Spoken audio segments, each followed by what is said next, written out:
Bonjour et bienvenue dans une nouvelle vidéo sur la cybersécurité sur Over the Wire. Donc aujourd'hui on va voir comment résoudre l'exercice BMod 6 level 6 pour aller au level 7. Donc la première chose c'est d'aller dans le répertoire BMod. Donc là on est dans le répertoire BMod, on liste les fichiers. Alors ici on voit que là, les fichiers qui nous intéressent c'est BMod 6 et BMod 6 Reader.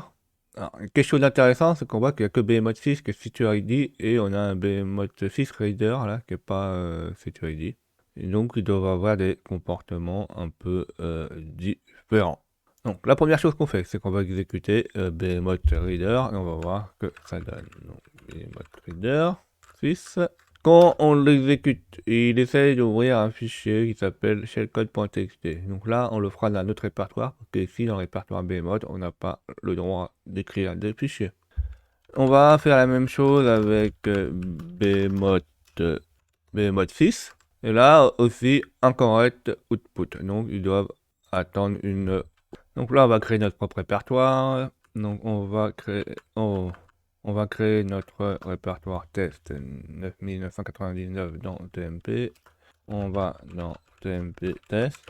Et là, on va écrire un fichier shellcode pour faire planter ou voir si il le lit. Donc, il faut par exemple mettre des caractères un peu bizarres. Donc, par exemple, on met HH 1, 2, 3, 4, 4, 5, 6, 7, 8, 9. On le met dans un programme qui s'appelle shellcode.txt. Là, on a bien notre fichier shellcode et on va exécuter bmod reader. On met bmod reader, et là, on voit qu'on a une segmentation de faute, donc il plante. Donc on ne sait pas pourquoi il plante. Donc, pour savoir comment il plante, on va voir ceci avec un debugger avec Radar2. Donc on exécute Radar2 en mode débugage et on lui spécifie le nom du fichier bmod6 reader. On l'analyse, on sélectionne la fonction principale avec smain, on le décompile avec PDF et on regarde un peu ce qu'il fait. Alors là, on voit qu'il y a plusieurs variables. Là, il y a du prologue. On voit que là, il essaye d'ouvrir notre fichier shellcode. Il y a des routines qui vérifient est-ce que le fichier, il peut l'ouvrir, etc. Donc là, s'il n'arrive pas à l'ouvrir, il nous affiche un message comme quoi il n'arrive pas à l'ouvrir. S'il arrive à l'ouvrir, il continue. Et il a l'air de mettre quelque chose en mémoire. Donc là, il dit qu'il écrit notre shellcode. Donc là, ça ressemble à un programme qui va prendre ce qui est en sortie et qui va essayer de l'exécuter en mémoire. Donc, on va l'exécuter et on va voir pourquoi il plante. Donc pour l'exécuter, on fait DC. Donc là, il voit qu'il a reçu un signal. Il faut voir la trace. Donc on fait un dbt. Donc on voit qu'il a planté un endroit un peu bizarre là avec EIP dans la map. Donc là, on va afficher où il a planté. Donc en fait, la dernière instruction où il a planté, c'est sur EIP. Donc on l'affiche avec print ZSZ pour l'écrire en mode caractère.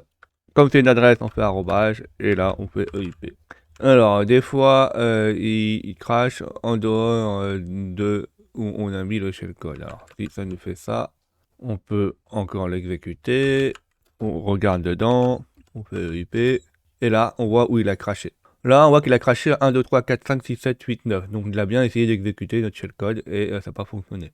Le problème ici, c'est que ce programme-là, il n'est pas situé ID, donc il va nous exécuter le shellcode, mais on n'aura pas des droits. Donc, peut-être ça vaut pas le coup de faire un shellcode qui affiche ou qui exécute un shell. Donc, on va voir ça tout de suite. Donc là, on peut exécuter un shellcode. Maintenant, on va vérifier qu'est-ce que fait bmod 6.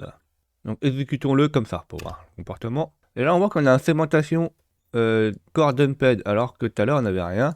Et là la seule chose qu'on a fait c'est un shellcode txt. Donc là on a l'intuition qu'en fait qui l'exécuterait l'autre fichier bmod6 reader. Bah bmod6 l'exécute lui-même. Donc voyons un peu à quoi ressemble ce fichier. Donc là on va le déassembler, on fait AA, on sélectionne la fonction principale et on fait PDF. Alors là, l'intuition était bonne. On voit qu'en fait, il va exécuter bmod reader. Donc on continue. Alors, il essaye de créer un pipe. Et donc, en fait, il doit récupérer quelque chose de Behemoth Reader. Sûrement une sortie ou quelque chose, un affichage, etc. Donc, s'il n'arrive pas à l'exécuter, là, il met un message et il s'exite. Sinon, là, on voit qu'il essaye d'allouer une chaîne ou un tableau de 10 caractères avec 10 void malloc. Donc, ça, c'est bizarre. C'est qu'en fait, il doit attendre une chaîne de 10 caractères. Il lit quelque chose, hein. Donc là, il doit lire la pipe, donc la chaîne. Et une fois qu'il l'a lu, là, il ferme le stream, là, le truc. Alors, là, il faut dire aussi qu'on est sur un système Linux et tout est fichier. Hein. C'est pour ça qu'on voit des pclose files, etc. Là, dans la pile, il pousse une chaîne, Hello Kitty. Et on voit qu'ici, il y a un string compare. Donc, il va comparer cette chaîne-là avec la chaîne qui a été passée par Behemoth Reader. Donc, là, on commence à comprendre comment ça fonctionne et qu'est-ce qu'il attend et comment on va crafter ou fabriquer notre solution. Donc, là, la solution, ça serait par exemple, c'est Behemoth Reader exécute un shell qui affiche Hello Kitty et que Behemoth 6 la récupère et la compare. Et une fois que c'est comparé, là, il faut voir ce qu'il va faire. Donc là, si la comparaison est pas bonne, il va marquer incorrect output. Mais si la comparaison est bonne, là, alors, il va l'afficher. Il va récupérer le site ID, donc là, et le get EID de l'utilisateur CTID, donc c'est l'utilisateur 7. Donc là, il récupère, et là, on voit qu'on a un 7. Donc là, le 7, là, il récupère bien celui-là il va bien nous le mettre pour l'utilisateur 7. Une fois que ceci est fait, là, il met des choses bizarres, là. Il met un push 0, là, caractère nul, push ch, push bin ch. Donc là, il va mettre le chemin de notre shell. Et là, il fait un cal fin execl. Donc ça veut dire que là, il va exécuter notre shellcode. Donc là, il va exécuter le shellcode avec le bon utilisateur si on met la bonne chaîne. Et là, à la fin, il retourne, il quitte. Donc là, on voit comment on peut résoudre l'exercice. On quitte. Donc la première chose à faire, c'est faire le shell. Donc pour faire le shell, il faut l'écrire en assembleur, le compiler, et après récupérer le langage machine là, et l'injecter. Donc on fait un vime, par exemple hello, on l'appelle ACM. Là on a notre code assembleur, alors mettez sur pause hein, si vous voulez le voir. Donc là on voit qu'on a notre section texte. Donc là c'est la section où on met tout le langage assembleur qui permet d'exécuter le programme. Donc c'est les instructions qui font que le programme fonctionne, et non les instructions de données. Il va commencer à démarrer ici. Une fois qu'il démarre ici, là, on dit où il va démarrer, donc il va démarrer à start. Là, il va sauter à la fin, donc sur under ici. Sur under, là, il met l'adresse de la chaîne dans la pile starter, donc en fait, il va sauter ici, mais il met aussi dans la pile, là, Hello Kitty, la chaîne Hello Kitty qui doit afficher. Donc le shellcode va nous afficher Hello Kitty. La première chose à faire, c'est de initialiser notre 4 registres EAX, EBX, EDX et ECX à 0. Donc on fait ça avec XOR pour éviter de mettre des caractères function dans notre shellcode. Et en plus, c'est plus court qu'un move. On fait l'appel système avec en mettant 4 dans le registre AL. Alors, ça c'est la partie, en fait il divise le registre AX en deux et il prend la partie la plus faible et il met 4 dedans. Donc la partie la plus à droite. Donc là, c'est write qui permet d'écrire Hello Kitty. Donc là, on peut le voir si on va sur un Linux syscall référence et on voit que le 4 là, ça permet d'afficher et qu'en plus ça prend en premier paramètre une chaîne de caractères et après la taille de cette chaîne. Donc là, deuxième paramètre BL, et on affiche le standard output. Donc là, ça va afficher sur la sortie de l'écran. Après là, on va dépiler l'adresse de la chaîne dans la pile. Donc on va récupérer l'adresse qui pointe sur la chaîne Hello Kitty. Une fois que ceci est fait là, il faut lui mettre dans le registre DL la longueur de la chaîne Hello Kitty qui fait 10. Comme ça, il sait qu'à la fin, il faudra mettre un caractère function. Alors faites attention, hein, mettez pas n'importe quoi là-dedans, hein, parce que si vous mettez trop loin ou une mauvaise valeur, ça se peut qu'après il va lire dans des endroits où il faut pas, ça va faire planter le shellcode. Une fois que ceci est fait, là, on va exécuter notre write avec une interruption 80 en hexadécimal, l'exécution de l'appel système. Après, on va quitter notre shellcode de façon propre. Donc on va réinitialiser EAX à 0, hein, parce qu'on avait déjà mis la valeur 4 dedans, là. Donc on met à 0. Cette valeur-là, dans AL, on met 1, qui est le numéro de système d'appel excite.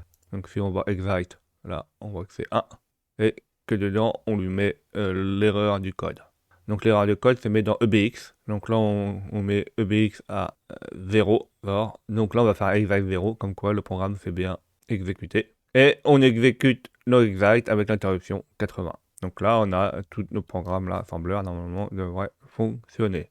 Donc là, je vous le fais défiler, hein, comme ça, vous pouvez recopier le shellcode. De toute façon, le shellcode est assez simple et vous pouvez le comprendre par vous-même. On l'écrit et on quitte. Donc là, on va le compiler avec ENA. On met F pour dire c'est quel type de fichier, donc un type ELF en 32 bits. Et on met notre programme en assembleur. Donc là, ça l'a bien assemblé. Alors normalement, si on fait ls, là, on voit qu'on a un hello en code objet. Donc là, c'est bon. Et avant de le désassembler, on va le linker pour voir s'il fonctionne vraiment. Donc on fait LD pour linker, on fait M. Donc là, le type, c'est un ELF. Il faut bien mettre la bonne architecture, donc i386, hein, le plus simple possible.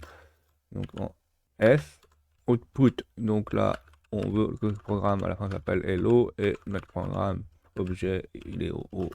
Donc là, normalement, si je fais lsal, on a un fichier hello qui est exécutable et si on l'exécute, normalement, on devrait nous afficher la chaîne Hello Kitty. Donc là, c'est bon, là, il nous affiche bien la chaîne Hello Kitty. Donc la prochaine étape, c'est de le désassembler et de récupérer le shellcode. Donc pour le désassembler, il faut faire un objet dump. On fait D pour désassembler et on fait hello. Et là, on a notre code machine là qu'il faudra injecter en tant que shell. Et donc ici là, il faut recopier tout ça et le mettre ici. Donc là, on met là notre shellcode ici là en langage machine, là on met ça dans le shellcode.txt. Et normalement, si on l'exécute bmod et bmod 6, là, il arrive à lire notre shellcode avec Hello Kitty, donc il la compare, il dit que c'est bon, et il nous met un shell, là on voit avec bin. Donc on peut vérifier en faisant whoami, et est-ce qu'on a les droits utilisateurs de bmod 7. Là on pourra lire le mot de passe qui se trouve dans etc bmod pass, et dans bmod 7. Donc c'est là-dedans qu'il est. Donc, qu'est-ce qu'on a appris? Là, c'est à peu près comme l'exercice d'avant, hein. On a fait de l'analyse de programme, du désassemblage, du reverse engineering. Donc, on a appris à comment fonctionne un programme. On a vu qu'un programme pouvait donner le CTID à notre programme. Donc, le programme parent pouvait faire hériter à ses fils ou ses filles l'héritage des droits. Et à partir de ceci, par exemple, nous exécuter un shell ou on peut exploiter une vulnérabilité sur notre programme. Alors ça, c'est quelque chose qui est à la mode en ce moment. C'est un peu comme les attaques supply chain. Hein. Par exemple, si vous avez une librairie vulnérable ou un autre programme vulnérable appelé par un autre, grâce à des attaques comme ceci, là, il y a des acteurs malveillants qui arrivent à exploiter des vulnérabilités alors que on s'y attend pas. Surtout avec des programmes qui ont des milliers de dépendances. On a appris à utiliser Radar2, à désassembler le programme, à l'exécuter et à regarder la trace pour voir ce qui s'est passé et avoir les valeurs par exemple dans EPI en format chaîne de caractères. On a appris à forger notre propre shellcode qui pour une fois affiche une chaîne de caractères et pas non seulement un exécutant shell. Donc j'espère que vous avez appris beaucoup de choses. N'hésitez pas à mettre des commentaires pour que j'ai des retours. Mettez un pouce bleu, abonnez-vous et surtout n'oubliez pas de cliquer sur la cloche de notification pour être au courant des dernières vidéos qui sortent.